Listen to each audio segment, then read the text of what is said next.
Have you ever met someone who changed everything without saying a single word? For me, that someone had 4 paws, ice blue eyes, and a voice that could wake the entire neighborhood. His name was Jackson, and this is the story of how a Siberian Husky I never asked for became the family member I could never live without. Some pets arrive in our lives through careful planning. We research breeds, visit shelters, prepare our homes. But the ones who matter most, they usually show up when we're least ready.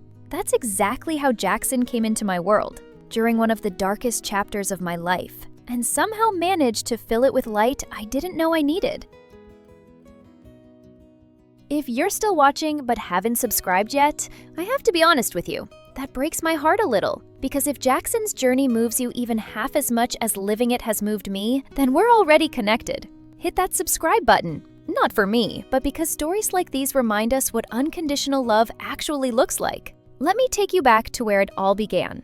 My father was a quiet man who found peace in simplicity. After decades of working himself to the bone, he finally retired and moved to Oregon, trading city noise for farm life. He didn't go alone. He brought Jackson, a young Siberian Husky with more energy than 3 dogs combined, and a personality that could fill an entire room. They were inseparable.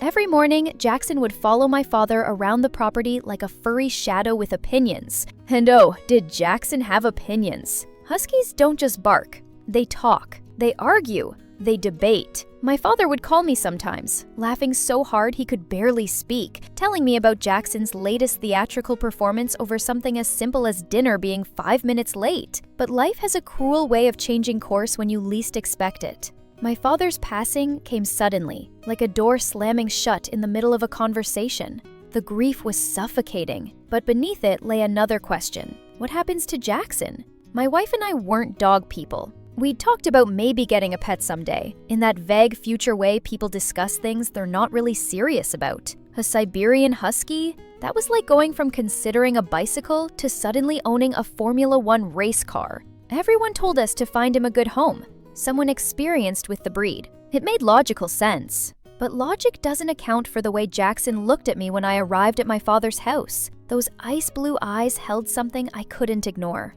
A recognition, a plea, maybe even an understanding that we were both grieving the same person. In that moment, giving him away stopped being an option. He was family. He was my father's legacy, and he was coming home with us. The first week was pure chaos. Jackson didn't just walk into our home, he claimed it. Every room became his domain. Every sound triggered a response, usually a howl that sounded like he was auditioning for a wolf documentary. He had no concept of personal space, no understanding of calm down, and absolutely zero interest in following rules he hadn't personally approved. My wife spent her days with him while I worked, and she quickly discovered that Jackson wasn't just a dog with energy, he was a dog with personality. A massive, furry, 4-legged personality who believed every moment deserved maximum drama. If his food bowl was empty, it wasn't just empty, it was a tragedy requiring immediate theatrical protest.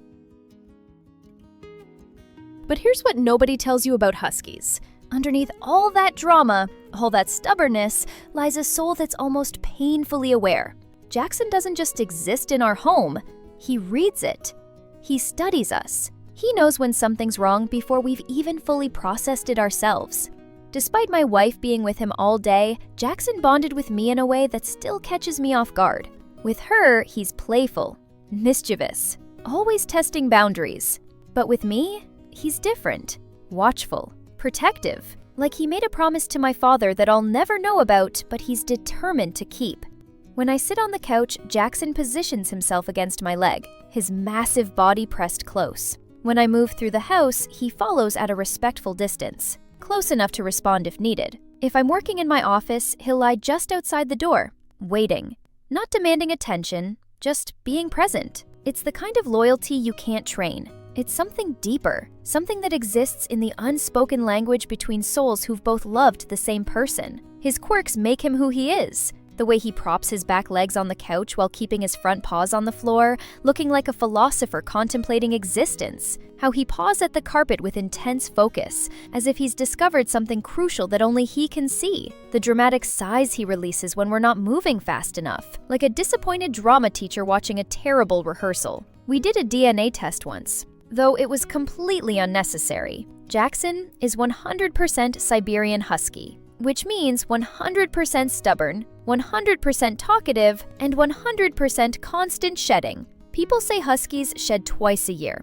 That's a lie. They shed continuously, relentlessly, creating enough fur to build an entirely new dog every week. And then there's his obsession with ice.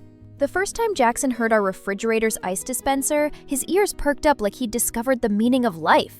Now, the mere sound sends him sprinting into the kitchen, tail helicopter spinning with joy. We've made it a tradition, filling a kiddie pool with hundreds of pounds of ice, just so we can watch him dive in like a kid at a water park, chomping on frozen chunks with pure ecstasy written all over his face. Life with Jackson found its rhythm. But just as we settled into our new normal, heartbreak visited us again. Our miniature pinscher, who'd been my wife's constant companion for 16 years, crossed the Rainbow Bridge.